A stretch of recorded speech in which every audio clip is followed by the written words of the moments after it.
ಇಂಥ ಮಾನವ ಜನ್ಮ ಪಾವನ ಜನ್ಮ ಮಾಡ್ಕೊಳ್ಳೋ ಸಲುವಾಗಿನೇ ಭಗವಂತನ ಒಳಗೆ ಬೇಡ್ಕೊಂಡು ಈ ಮನುಷ್ಯ ಜನ್ಮಕ್ಕೆ ಬಂದೇವಿ. ಇಲ್ಲಿ ಬಂದ ಬಳಕ ನಾವೆಲ್ಲಾ ಪ್ರಾಣಿಗಳ ಧ್ವನಿ ತೆಗೆದೀವಿ. ಯಾಕೆ ತೆಗೆದೀವಿ ಅಂತಂದ್ರೆ ನೋಡ್ರಿ, ಒಂದು ಕೆಲಸ ಮಾಡ್ಬೇಕಾದ್ರೆ ಈಗ ಇಲ್ಲಿ ಗವಾಯಿಗಳದ ಒಂದು ಹೊಸ ಹಾಡು ಹಾಡ್ಬೇಕಾದ್ರೆ ಇದಕ್ಕೆ ಯಾರ ಕೂಡಿಸ್ಬೇಕು, ಯಾವ ತಾಳ ಕೂಡಿಸ್ಬೇಕು ಅಂತ ಹೇಳಿ ಸ್ವಲ್ಪ ಟೆನ್ಷನ್ ಆಗ್ತದ. ಯಾಕೆ ಟೆನ್ಷನ್ ಆಗ್ತದಂದ್ರೆ ಹೊಸ ಹಾಡು ಇರ್ತದ. ಅದೇ ಹಾಡು ಒಂದು 10 ಸಾರಿ ಹಾಡಿದ್ರೆ ಸರಳ ಬರ್ತೈತ್ರಿ. ಈ ಹುಡುಗರಿಗೆ ಅದನ್ನು ಅಭ್ಯಾಸ ಮಾಡ್ಬೇಕಾದ್ರೆ ಪಟ್ಟ ತಳಿ ತೆಲಿಗೆ ಹತ್ತಂಗಿಲ್ಲ. ಯಾವಾಗ ತೆಲಿಗೆ ಹತ್ತಂಗಿಲ್ಲ? ಸರ್ ಅವ್ರು ಬಂದು ಚಂದ ಶಿಕ್ಷಣ ಕೊಡತನಕೂ ಸಹ ತೆಲಿಗೆ ಹತ್ತಂಗಿಲ್ಲ. ಅದೇ ರೂಢಿ ಆಯ್ತು ಅಂತಂದ್ರೆ ರೂಢಿ ಆಗ್ತದೆ. ಮತ್ತು ಒಂದು ಕೆಲಸ ಶುರುವಿಗೆ ಮಾಡ್ಬೇಕಾದ್ರೆ ಎಲ್ಲರಿಗೂ ಹೈರಾಣ ಆಗ್ತದ. ಅದೇ ಕೆಲಸ ಮ್ಯಾಲಿಂದ ಮ್ಯಾಲ ಮಾಡಿದೀವಿ ಅಂತಂದ್ರೆ ಸರಳ ಆಗ್ತದ. ಹೆಂಗ ಸರಳ ಆಗ್ತದಲ್ಲ, ನಾವು ಈಗ ನಿಮ್ಮ ಮನೆಯೊಳಗಿದ್ದಂತ ಸಾಕು ಪ್ರಾಣಿಗಳದಾವಲ್ಲ, ಬರೇ ನೀವು ಅವಕ್ಕೆ ಎಟ್ಟನು ಕಾಳಜಿ ಮಾಡಿ ಅವು ನೀವು ಮಾತಾಡ್ದಂಗ ಮಾತಾಡ್ತೇವೆ, ಮಾತಾಡಲ್ಲ. ಅವ್ರ ಭಾಷೆನೇ ಮಾತಾಡ್ತೇವೆ. ಆದ್ರ ಆ ಪ್ರಾಣಿಗಳ ಭಾಷೆ ಮಾತಾಡಿದಾಗ ನಾವು ಮಾತಾಡಕ್ ಇಚ್ಛಾ ಪಡ್ತೇವಿ ಇಲ್ಲ? ಇಚ್ಛಾ ಪಡಾಗತ್ತೀವಿ ಅಂದ್ರೆ ತಿಳ್ಕೊಳ್ರಿ ತಮ್ಮ, ನಾವು ಹಿಂದಿನ ಜನ್ಮದಾಗ ಬೆಕ್ಕಾಗಿನೂ ಹುಟ್ಟೀವಿ, ನಾವು ಹಿಂದಿನ ಜನ್ಮದಾಗ ದನ ಆಗಿನೂ ಹುಟ್ಟೀವಿ. ಯಾಕೆ ಹುಟ್ಟೀವಿ ಅಂತಂದ್ರೆ ಆ ಜನ್ಮದೊಳಗೆ ಹುಟ್ಟಿ ಆ ಜನ್ಮದ ಎಲ್ಲ ಸ್ವಭಾವಗಳು ಅದಾವ ಅಂತ ಹೇಳಿ ಈ ಜನ್ಮದಾಗ ಅವೆಲ್ಲ ಧ್ವನಿ ಹೆಂಗ ತೆಗಿಯಕ್ಕೆ ಬಂದಾವಲ್ಲ, ಹಂಗ ಈ ಮಾನವ ಜನ್ಮದೊಳಗ ಹುಟ್ಟಿದ ಬಳಕ ಮಹಾದೇವನ ಕಡೆ ಹೋಗೋ ತನಕನೂ ಸಹ ಆತನ ಗುಣಗಾನ, ಆತನ ಮಂತ್ರಗಳನ್ನ ಹೇಳ್ಕೊಂತಿದ್ದೀವಿ ಅಂತಂದ್ರ ಆ ಮನೆಗೆ ಹೋಗ್ತೇವಿ.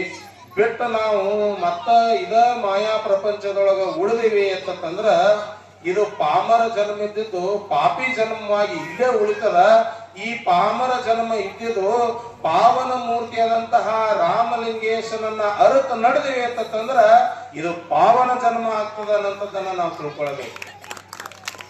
ಆ ಪಾವನ ಜನ್ಮ ಮಾಡ್ಕೊಳ್ಳೋ ಸಲುವಾಗಿನೇ ಎಲ್ಲರೂ ಏನ್ ಹೇಳಿದ್ರು ಅಂತಂದ್ರ ಒಳ್ಳೇದಂತನದಾಗ ಇರೋದಕ್ಕೆ ಸತ್ಸಂಗ ಮಾಡು, ನಿತ್ಸಂಗವನ್ನ ಬಿಟ್ಟು ಬಿಡು, ದುರಾಚಾರಿ ಆಗಬೇಡ, ದುಸ್ಸಾಹಸಿ ಆಗಬೇಡ, ನೀನು ಶರಣರ ಒಳಗ ಹಾಡು ಅಂತ ಹೇಳಿ ಅವ್ರು ಎಷ್ಟು ಜನ ಹೇಳ್ಕೊಂತ ಬಂದ್ರು.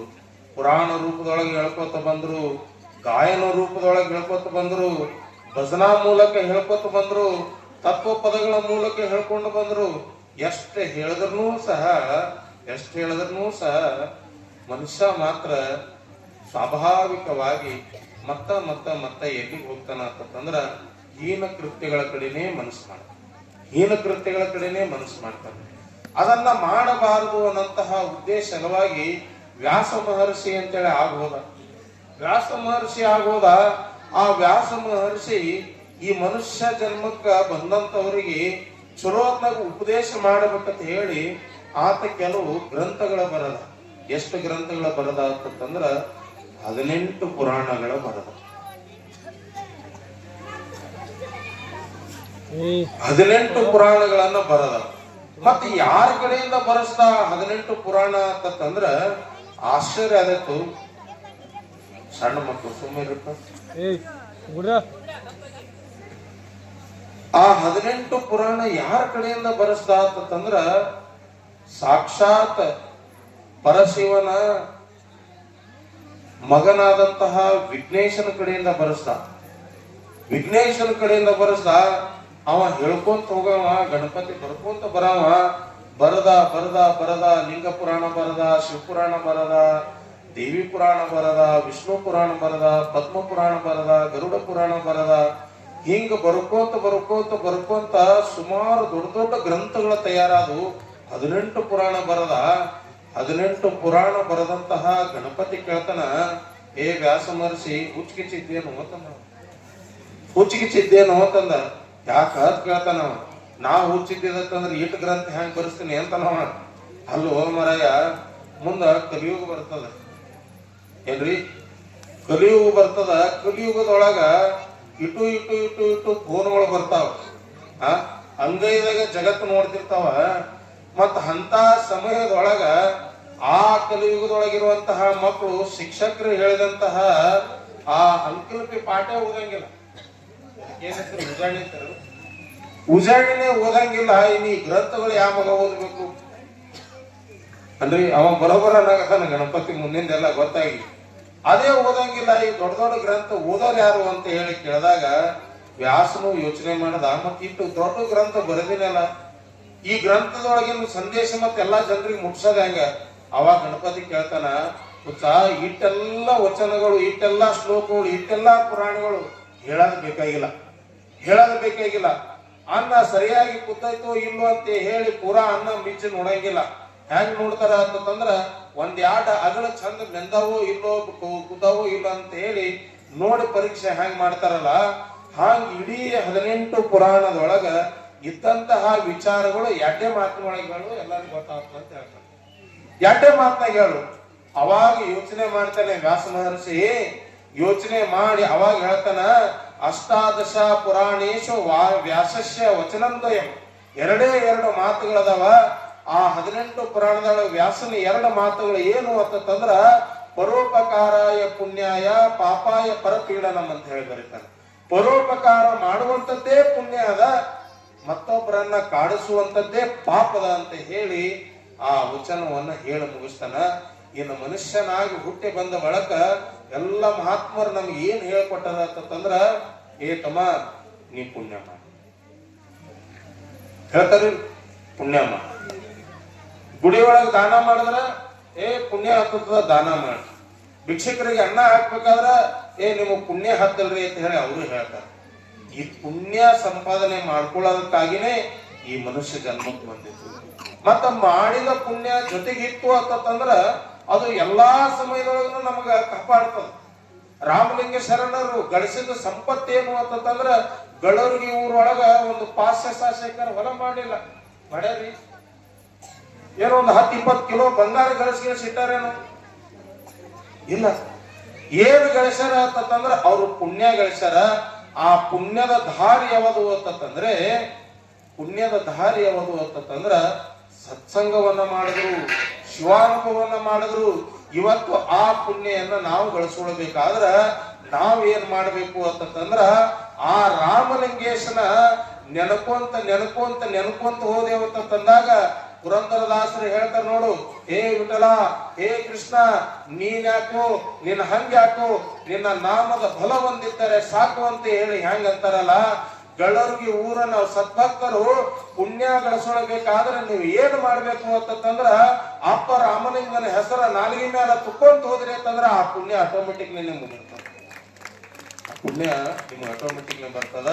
ಅಂತಹ ಪುಣ್ಯ ಸಂಪಾದನೆ ಆಯ್ತು ಅಂತಂದಾಗ ವನೆ ರಣೆ ಶತ್ರು ಜಲಾಗ್ನಿ ಮಧ್ಯೆ ಮಹಾರಣವೇ ಪರ್ವತ ಮಸ್ತಕೇವ ರಕ್ಷಂತಿ ಪುಣ್ಯಾನಿ ಪ್ರಾಕೃತಾನಿ ಅಂತ ಹೇಳಿ ಶಾಸ್ತ್ರಕಾರಗಳು ಅಂತ ಬರ್ತಾರೆ.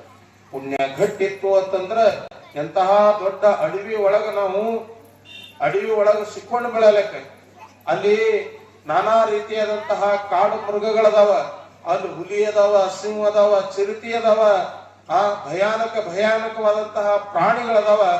ಅಂತಹ ಪ್ರಾಣಿಗಳ ಮಧ್ಯದೊಳಗನು ನೀ ಮಾಡಿದ ಪುಣ್ಯ ನಿನ್ನ ಹಣಿ ಮೇಲೆ ಇತ್ತು ಅಂತಂದ್ರ, ನಿನ್ನ ಬೆನ್ನ ಮೇಲೆ ಇತ್ತು ಅಂತಂದ್ರ ಅಂತಲ್ಲಿದನು ನೀನು ಸುರಕ್ಷಿತವಾಗಿ ಬರ್ತಿ.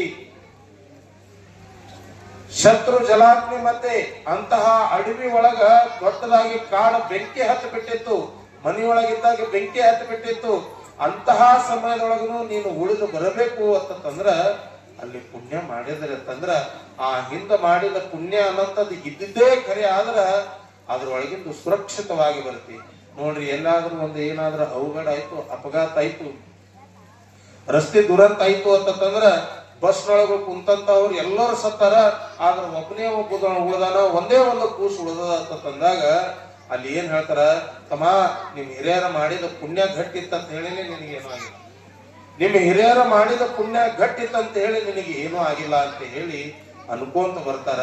ಮಾಡಿದ ಪುಣ್ಯ ಸಂಗಟ್ ಇರ್ಬೇಕ್ರಿ, ಮಾಡಿದ ಪುಣ್ಯ ಸಂಗಟ್ ಇರ್ಬೇಕು.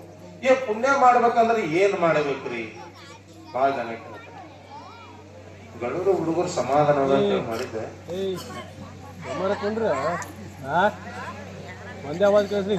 ಪುಣ್ಯ ಸಂಪಾದನೆ ಮಾಡ್ಬೇಕಾದ್ರೆ ಏನ್ ಮಾಡ್ಬೇಕು? ದೀಕ್ಷಾ ತಗೋಬೇಕೇನ್ರಿ? ಹಣಿ ಮೇಲೆ ಇಗುತ್ ಹಚ್ಚಬೇಕೇನ್ರಿ? ಏನ್ ಮಾಡ್ಬೇಕು? ಪುಣ್ಯ ಮಾಡ್ಬೇಕಾದ್ರೆ ಏನ್ ಮಾಡ್ಬೇಕು? ಬಹಳ ಜನರಿಗೆ ಇದು ಬಹಳ ಸಮಸ್ಯೆ ಅದ ನೋಡ್ರಿ. ಪಂಚತಂತ್ರದೊಳಗ ಒಂದು ಕಥೆ ಬರ್ತದ, ಬಹಳ ಸುಂದರವಾದಂತಹ ಕಥೆ. ಏನು ಅಂತಂದ್ರ, ಒಂದು ಸಣ್ಣ ಗುಬ್ಬಿ ನೋಡಿರಿ ನೀವು? ಸಣ್ಣ ಗುಬ್ಬಿ ಒಂದು ಗಿಡದ ಮೇಲೆ ಕುಂತಿತ್ತು. ರಾತ್ರಿ ಸಮಯದಾಗ ಹರಡಂಗಿಲ್ಲ ಗುಬ್ಬಿಗಳು, ಹರಡಂಗಿಲ್ಲ. ಒಂದು ಗಿಡದ ಮೇಲೆ ಕುಂತದ. ಗಿಡದ ಮೇಲೆ ಕುಂತ ರಾತ್ರಿ ಸಮಯ ಹಿಂಗ ಕಳಿಬೇಕಾದ್ರ ಆ ಗಿಡ ಇದ್ದಂತಹ ಒಂದು ಸಮೀಪದೊಳಗ ಹೊಲದೊಳಗ ಒಂದು ಗುಡಿಸಲು ಮನೆ ಇತ್ತು. ಏನೋ ಅತಾಶ್ಚರ್ಯ ಆಗಿ ಆ ಗುಡಿಸಲಕ್ಕೆ